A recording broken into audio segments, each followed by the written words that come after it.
안녕하십니까 여러분. 아직까지는 따뜻해졌다, 쌀쌀해졌다 하는 봄날이지만 얼음 한번 생각하면 어떠세요? 생각부터 시원해지지 않으십니까? 운동선수들은 운동 후 얼음 목욕을 하기도 하고 또 피부 미인들은 얼굴에 모공을 줄여주고 탄력을 주기 위해 마사지를 하기도 합니다. 또 발목을 삐었을 때 얼음 찜질으로도 요긴한 민간요법으로 사용되기도 합니다. 오늘은 이 얼음으로 통증을 시원하게 해소할 수 있는 멋진 방법에 대해 알아보려고 합니다. 발열이 심할 때 수술 후에 통증과 부기, 또 출혈 감소에도 효과가 있어서 통증의학과, 재활의학과, 병원에서도 의료진들에 의해 자주 사용되는 건강관리법 중 하나입니다. 이러한 치료를 한국말로는 한랭치료라고 부르고 영어로는 카이로테라피 또는 콜드테라피라고 부릅니다. 한랭치료란 신체 온도보다 낮은 온도인 얼음이나 냉스포 등을 치료적 목적으로 사용하여 전신 또는 국소를 냉각시키는 것을 말하며 가장 기본적인 아이스팩에서부터 얼음빵, 냉조격, 냉샤워, 냉압박, 그리고 얼음 마사지 등 여러 형태로 다양한 환경에서 사용되는 치료입니다. 저는 여기서 편의상 얼음 치료라고 부르겠습니다. 우리가 얼음 치료가 주는 물리적 효과, 생리적 효과, 치료적 효과, 그리고 얼음 마사지를 하는 방법을 알고 지혜롭게 치료에 잘 활용할 수 있다면 여러분들 건강에 큰 유익을 받으실 것입니다. 먼저 얼음 치료의 생체 물리적 효과를 보면요. 이 얼음 치료는 그 치료 시간에 따라 우리 신체 조직에 침습하는 범위가 달라지는데요. 먼저 15분 이하의 시간만으로도 피부에 즉각적인 냉각 효과를 나타내 줍니다.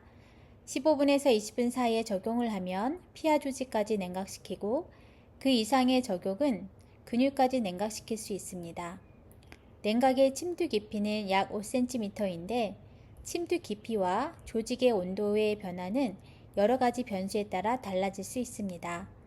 그 변수 중 하나인 피하지방층은 열 전도를 방해하는 역할을 하는데 이로 인해 뚱뚱한 사람은 마른 사람들에 비해 지방층이 두꺼워 신체 깊이 있는 근육의 온도는 훨씬 더 천천히 떨어지게 됩니다. 얼음 치료에 더 많은 시간이 요구되겠지요. 얼음 치료의 생리적 효과를 보겠습니다. 얼음 치료는 혈류를 감소시키고 신체 대사 활동을 감소시키며 부종을 감소시켜 줍니다. 관절 염증과 관절 강직, 근 긴장도를 감소시키고 경련성 근 위축을 감소시켜 줍니다. 또한 위장관 운동성을 증가시키고 신경 전도 속도를 느리게 하며 진통 효과를 나타내 줍니다. 그리고 운동성을 증가시켜 줍니다. 이번엔 얼음 치료의 치료적 효과를 알아보겠습니다. 얼음 치료를 할 때 먼저 통증 억제 효과가 있는데요. 통증을 유발하는 근육 경련, 외상후 종창, 염증 반응 등을 감소시킴으로써 간접적으로 통증을 없애주고 프로스타글란딘이라는 통증 전달 물질의 합성을 억제하고 말초 신경의 온도 저하를 통해 신경 전도 속도가 느려져 신경 흥분의 역치가 높아지며 통증을 전달하는 신경보다 굵고 빠른 신경을 자극해 통증 전달을 억제하므로 결과적으로는 통증을 억제하게 됩니다. 요통을 가진 117명의 입원 환자들을 대상으로 얼음 마사지를 하고 운동 프로그램을 시행하였더니 만성적인 요통을 가진 환자에게서는 경피 전극 자극과 얼음 마사지가 똑같이 효과적인 것으로 보고가 되었습니다. 염증 반응이 있는 관절 또 염증이 있는 점액낭 부위에 얼음 치료를 할 때에 혈관이 수축되므로 부종과 통증이 감소되었지만 류마티스 관절염 환자에게서는 관절 강직은 얼음 치료에서 증가가 되고 온열 치료에 의해서 감소가 된다고 보고하였으니 류마티스 관절염인 분들은 얼음 치료가 좋지 않은 것 같습니다. 두 번째로는 근방추 및 신경의 효과입니다.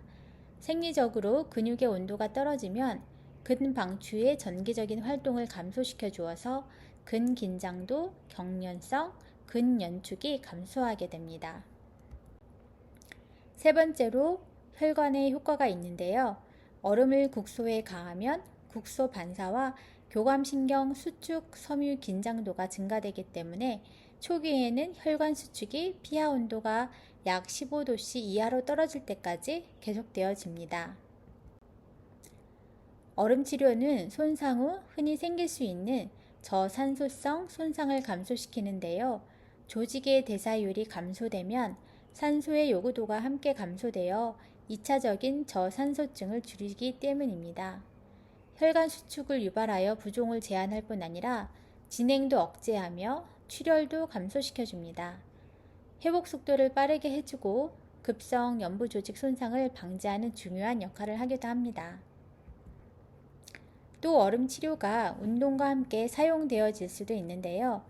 치료적 목적으로 관절 운동 범위 운동을 시작하기 직전에 10분에서 20분 동안 적극적인 얼음 치료를 시키면 경련성을 가진 근육은 긴장도가 상당히 감소하고 그 근육 하나만을 능동적으로 움직이기가 쉬워져서 근육 재교육을 시키기 어려운 경련성을 가진 환자는 치료에 앞서 해당 근육을 냉각시킨 후에 운동을 하면 더 효과적이기 때문입니다. 그래서 이 원리를 이용하여 내가 운동하고자 하는 그 신체 부위에 10분에서 20분 정도 얼음 치료를 한 후 감각이 둔해져 통증을 잘 느끼지 못할 때 관절 운동 또는 스트레칭, 근력 운동을 시행하고 냉각의 마비 효과가 줄어들면 3분에서 5분 정도 다시 얼음을 적용한 후에 운동을 하시면 통증으로 움직이지 못하는 근육과 관절 운동을 하실 수가 있습니다. 그럼 실제적으로 얼음 마사지를 이제 시작해 볼까요? 우선 먼저 편안하고 찬바람이 들지 않는 방에서 합니다. 치료 부위에 따라 달라지지만 치료받는 동안 움직이지 않을 때 불편하지 않는 자세로 시행합니다. 치료 부위는 가능하면 심장보다 높이는 것이 효과적이고요. 얼음컵으로 7분에서 10분 정도 시행하는 것이 부작용이 덜 합니다. 마른 타월 2개, 작은 타월도 하나를 준비해 주십니다. 마사지 할 부위에 따라 사이즈는 다를 수 있는데 마사지 할 부위 아래에 하나는 깔아주고요. 두 번째 수건은 얼음이 물에 녹아서 물이 흘릴 때 닦아주고 나머지 하나는 얼음을 잡을 때 사용합니다. 그럼 얼음 마사지 순서를 알려드릴게요. 먼저 종이컵이나 스테라일 폼 컵을 준비합니다. 컵에 물을 채우고 냉동고에 넣어 단단하게 얼려줍니다. 얼린 얼음을 냉동고에서 꺼내어 컵의 윗 테두리에 약 2cm 정도를 벗겨내어 얼음 블록이 드러나도록 합니다. 이렇게 하면 손가락이 차갑지 않고 잡을 수 있는 단단한 얼음 블록이 만들어집니다. 작은 수건으로 얼음을 잡고 하면 손가락이 춥지 않고 얼음도 단단히 잡을 수 있습니다. 아마존에서 얼음을 얼리는 플라스틱 기구를 사용하셔도 됩니다.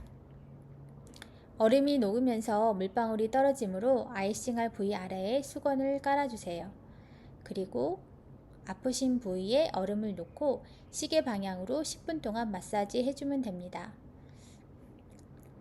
슬개골, 바로 위, 팔꿈치 끝, 척추 등 뼈가 피부에 가까운 부분은 피하세요. 급성 부상의 경우 부드럽게 마사지합니다. 얼음을 움직이지 않고 계속 피부에 닿고 있으면 불편하오니 계속해서 얼음을 부드럽게 움직이면서 마사지를 해주는 것이 키입니다. 얼음 마사지를 할 때 4단계로 치료가 이루어지는데요. 처음에 얼음을 피부에 놓으면 차갑겠지요. 그러다가 타는 듯한 느낌, burning sensation이 느껴집니다. 하지만 견딜 수 없는 통증은 아니니 걱정은 안 하셔도 될 것 같아요. 그런 후 통증이 좀 더 아프다라는 감각이 느껴지고 피부는 붉은색으로 변하게 되는데요. 그러다 진통의 효과인 둔한, 무감각 상태가 되어집니다. 이 단계에 도달하면 얼음을 제거하시면 되는데요.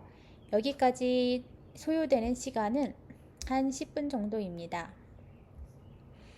중간중간에 얼음이 녹아서 물이 떨어지는데 그때그때마다 수건으로 물을 닦아주면서 하면 차가운 물로 인한 불편함이 없이 치료를 마칠 수 있습니다. 한 번에 두세 컵씩 얼려두어서 상비해 두신다면 언제든지 필요에 따라 사용하실 수 있어 좋을 것 같습니다. 그럼 얼음 마사지를 하실 때 알고 계시면 유용할 금기증을 알려드릴게요. 냉각 알러지가 있으실 때에 치료 중 통증이 있는 건 사실이나 시간이 갈수록 통증이 계속 증가한다면 치료를 멈춰주세요. 피부 발진이 생길 때, 부위가 심해질 때, 또 고혈압이나 혈액순환에 문제가 있다면 사용하지 않는 것이 좋습니다. 혈관을 수치시키기에 혈액순환에 좋지 않을 수 있습니다. 신경에 문제가 있어 냉각을 느끼는 감각이 저하되어 있다면 피부 온도가 매우 낮아져도 느끼지 못하여 세포 괴사가 발생할 수 있고, 냉각을 느끼는 감각이 과민한 분이시라면 치료 과정이 불쾌하여 진행하기 어려울 수 있습니다. 아물지 않는 개방된 상처가 있거나 레이노드 질환이나 류마티스 관절염이 있으실 때에도 적합하지가 않습니다. 저는 주부로서 팔을 많이 쓰다 보니 항상 어깨가 많이 아프곤 했는데요. 최근엔 경미하긴 하였지만 교통사고를 당했습니다. 사고 다음날 아침에 일어나서 팔을 자유롭게 올릴 수가 없었어요. 팔꿈치 위의 높이로는 팔이 잘 올라가지 않고 통증이 심하여 밤에 잠도 들 수가 없었어요. 그러다가 이 얼음 마사지가 생각이 나서 했더니 바로 통증이 경감되어 잠이 바로 들었습니다. 그 후 며칠 동안 하루 2번 얼음 마사지를 했더니 통증도 또 팔의 움직임도 훨씬 부드럽게 되었어요. 저희 남편은 오랜 시간 좌골신경통으로 아파하고 있는데요. 최근에 얼음 마사지를 하니 통증이 훨씬 더 경감되었다고 합니다. 모든 질병에 사용되어질 수는 없겠지만 지혜롭게 또 쉽게 사용할 수 있는 얼음을 통하여 여러분들의 생활에서도 도움을 많이 받았으면 좋겠다는 생각이 들어서 얼음 치료, 얼음 마사지에 대해 배우고 나누게 되었습니다. 웰빙 키친 웰빙 마인드는 항상 여러분의 건강과 행복을 응원합니다. 감사합니다.